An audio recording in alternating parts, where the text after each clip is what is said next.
एक काम करबो कैसे लइका रही नहीं था मर रबो की रात को कर घर वाला मन कमा कहिनगा और वहीं कमा तहान खा पी सुता तत की जो कहन लग गया अपन अपन घर वाला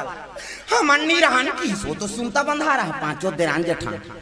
ओकर घर वाला सुतत रहते रट पटाक उठ गए कैसे कहते हम अन्नी रहन तब बिहाव हो का है इसका उसने वाला नहीं दई त कैसे वो तोर भाई निकाल काम न काट के दुश्मन अनाज के शरीर आंधे रहता तेल खा देते तो खाही नहीं वो कहते मर बेलाऊ ढीला हो जाती हम एक जो आर खवाई हम मरीज जब बोला निकाल तब हमार रबो का करे हो तो माता मन के बस में दादा मन ला